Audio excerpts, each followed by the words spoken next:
धर्मपुर नामक एक गांव में नागेश नाम का एक किसान था। उसके पास एक बूढ़ी गाय थी। जब वो गाय जवान थी तब वो बहुत सारा दूध दिया करती थी। उस दूध को बेचकर नागेश बहुत पैसे कमाता था। अब वो गाय बूढ़ी हो जाने के कारण उसका कुछ काम नहीं था। इसीलिए नागेश एक दिन बाजार गया और वहाँ से एक नई मोटी ताजी गाय ले आया। वो उस नई गाय को बहुत अच्छा और ताज़ा चारा खिलाता था और उसका बहुत अच्छे से ध्यान रखता था। पर उस बूढ़ी गाय को वो अपनी मजबूरी समझकर सूखा और पुराना चारा खिलाता था। एक दिन खूंटे से बंधी बूढ़ी गाय को खोलकर वो उससे कहने लगा, तुम अब बूढ़ी हो चुकी हो, तुमसे मुझे कुछ फायदा नहीं होता है। तुम्हें चारा खिलाना भी अब बेकार है। मैं तुम्हें अब जाने दे रहा हूँ। गाय रोते रोते वहाँ से चली गई। रास्ते में उसे गोपाल नाम का एक लड़का मिला। वो कहने लगा, क्या हुआ, तुम क्यों रो रही हो? रोती हुई गाय अपना सारा हाल गोपाल को सुनाने लगी। गोपाल को उसके ऊपर बहुत तरस आ गया। वो अब उसकी मदद करना चाहता था। उसे एक उपाय सूझा।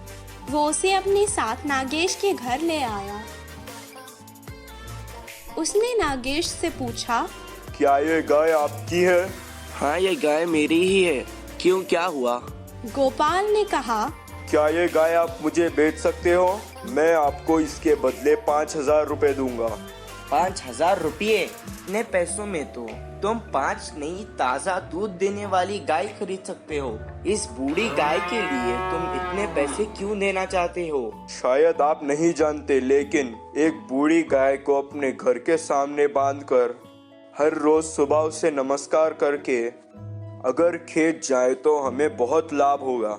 इसलिए मैं आपसे ये गाय को खरीदना चाहता हूँ। अब उसे इस गाय को नहीं बेचना था।